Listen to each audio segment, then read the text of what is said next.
संवाददाता निशांत चतुर्वेदी भी हमारे साथ जुड़ गया। निशांत, डोनाल्ड ट्रंप के जाने का मतलब यह है कि सब कुछ लगभग अब राइट डायरेक्शन में जा रहा है, और अगर डोनाल्ड ट्रंप पाकिस्तान पहुंचते हैं, एक टेबल पर दोनों देशों के इतने बड़े चेहरे होंगे, तो मतलब यह निकाला जाए कि सब कुछ ऑन वे है, गुड वे है और एक अच्छा रिजल्ट निकल सकता है।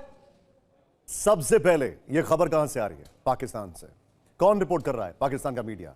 जब पाकिस्तान का मीडिया और पाकिस्तान ऐसी खबरों को फ्लोट करता है या रिपोर्ट करता है, तो पिंच ऑफ सॉल्ट नहीं, सैक ऑफ सॉल्ट देखा जाता है। नंबर वन, इस खबर पे कंफर्मेशन कहां से आना बाकी है? व्हाइट हाउस से। नंबर टू, एर्दोगान से। नंबर थ्री, सऊदी से, जहां से सबसे लेट में आता है, और मोस्ट इंपॉर्टेंटली ईरान से। इस खबर को, अगर यह खबर आई है तो इसके पीछे की वजह क्या है, अब यह समझते हैं। इस खबर के आने के पीछे की, और इस खबर के आने के रिपरकशंस क्या होते हैं, वो भी समझते हैं। इस खबर के आने के पीछे की वजह है ईरान का वो स्टेटमेंट जिसमें उन्होंने कहा कि वो 5 साल के लिए अपना यूरेनियम एनरिचमेंट बंद करने के लिए तैयार थे। ईरान का वो स्टेटमेंट जिसमें उन्होंने कहा कि हमारी बातचीत काफी हद तक ठीक हो गई थी, फिर एकाएक जेडी वेंस को नेतन्याहू से फोन आता है, सब कुछ डिरेल हो गया। ईरान का वो स्टेटमेंट जिसमें उन्होंने कहा कि चलो bring it on, straight of Hormuz में अगर आप कुछ कर रहे हो तो हम भी कर सकते हैं। और आज जब ईरान ने स्टेटमेंट दिया है तो बकायदा चीन के जहाज वहां से निकल गए। निशांत, एक चीज जोड़िए इसमें, क्योंकि इस चीज को कंफर्म कर रहे हैं।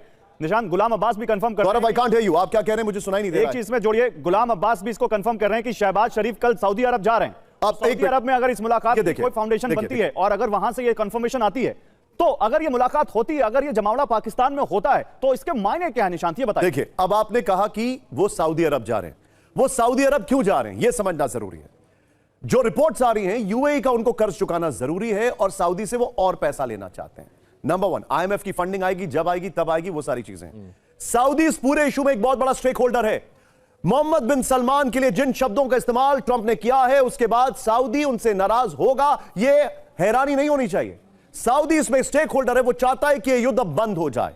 पहले ऐसा रिपोर्ट किया जाता था कि सऊदी जो है वो चाहता था कि अटैक हो, लेकिन अब यह भी रिपोर्ट किया जा रहा है अलग अलग ओपन सोर्स इंटेल से कि वो चाहता है कि नहीं हो। आप ये कह रहे हैं कि बैठक होगी कि नहीं होगी? अगर ये बैठक हो गई तो इसका रैमिफिकेशन आप जानते हैं। इसका मतलब यह है कि ईरान की नई रिजीम को उन्होंने ऑथराइजेशन दे दिया कि यही नई रिजीम है। इसका मतलब यह है कि ट्रंप पूरी तरह अपने अमेरिका में पॉलिटिक्स में बैकफुट पर चले गए। इसका मतलब यह है कि अमेरिका ने पाकिस्तान को चुना है, रशिया और ये सारी कंट्रीज को दरकिनार करके, जो कि उनके पॉलिटिकल इंटरेस्ट के खिलाफ होगा।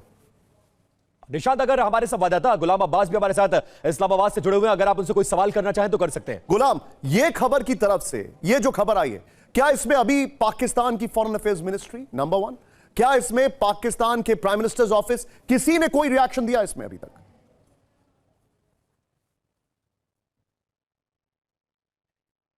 शायद गुलाम हमारे साथ है नहीं, लेकिन मैं अपने दर्शकों को बताना चाहूंगा, हम एक जिम्मेदार चैनल, ये खबर आई, हमने रिपोर्ट की है, लेकिन इस खबर का कंफर्मेशन, उसका इंतजार हम सबको है, और वो सिर्फ 4 जगह से हो सकता है। नंबर वन, सबसे important, White House. Number 2, Turkey. Number 3, Saudi. And number 4, Iran. Pakistan confirmation करेगा, ये टाइम विल टेल।